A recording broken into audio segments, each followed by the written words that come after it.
Today we're going to be looking at patterns on the number grid. These are patterns that we will see when we look at multiples of a number. A multiple are the product of any number and a counting number. So in other words, a multiple of 5 is 5 times 1 is 5. So 5 would be a multiple of 5. 5 times 2 is 10, so that's a multiple of 5.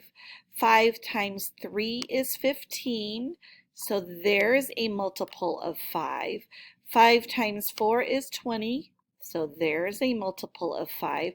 So as you can see, a multiple of 5 are any of these numbers that end with a 5, look at them, they end with a 5 or a 0.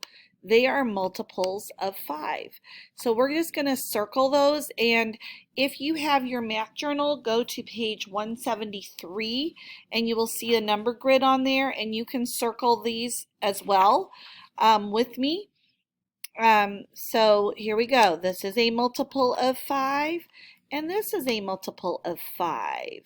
This is a multiple of 5, and we'll just kind of go around on all of these. I'm sorry, I'm not very good at drawing with this, but I understand you guys have to do that at home too, and it's not always easy, but I'm going to circle all the multiples of 5. And multiples of 5, like I said before, end with a 5 and a 0. So go ahead and either circle them, or you can even color them in the boxes. So all of these right here, I'm just going to go ahead and circle them while I'm here. And all of these are multiples of 5. We're going to color them in green or circle them in green, and that way we can take a look at them. So there we go. There's multiples of 5. Now, multiples of 10, let me just switch another color here. Let's do purple. Okay, let's do multiples of 10. 10 times 1 is 10. So here we go. There's a multiple of 10. 10 times 2 is 20. So guess what? All of these are multiples of 5, and they're also multiples of 10. So we're just going to go right down there. And do you notice that all the multiples of 10 end with a 0? So multiples of 5 end with a 5 and a 0, and multiples of 10 only end with zeros. So that's an interesting pattern that we can see there. Something that we can notice. Now, let's switch to another color. So if you have crayons or another color that you could use another color. I'm going to go with red this time. And now we are going to switch to multiples of 9. So 9 times 1 is 9. 9 times 2 is 18. 9 times 3 is 27.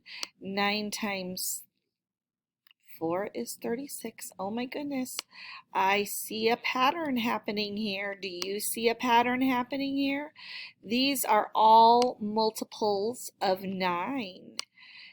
And here we go, all the way down.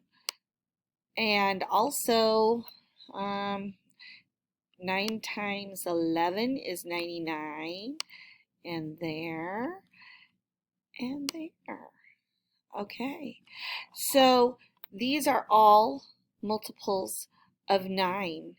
And this one, 90. 9 times 10 is 90. 9 times 11 is 99. 9 times 12, 9 times 13. So let's look at these patterns a minute. And actually, if you have your journal, you can go to page 174. I'm not going to go there because I would like you to keep looking at this number grid because the questions have to do with this number grid. The first question on page 174, and if you're on the slides, you're going to be going to slide 3 in a minute. Maybe you can look at this first and then do slide 3.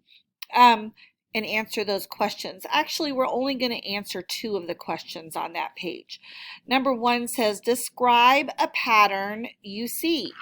What do you see about these patterns? Do you notice something about these patterns? It looks like the 5s, the multiples of 5s and multiples of 10 are just straight down. They're just straight down, aren't they? They just go straight down. And how in the multiples of 9, do they go straight down? No, they're diagonal. They go sideways, diagonal. How is the pattern different from the tens pattern? How is this pattern different from the tens pattern? So again, number 2, the answer would be the 9s, the multiple of 9s go diagonal, and the multiple of 10s go straight down, just like the multiples of 5. So these are some patterns that we are noticing on the number grid. Okay, and remember, these are called multiples.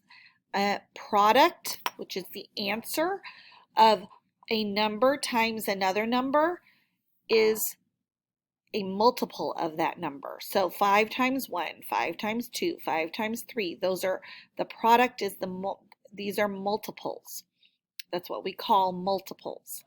That's all we have to know for this part. Now I would like you to go to the next slide, which is actually on page 175 in your journal, and slide 4, and we're going to talk about that in the next section.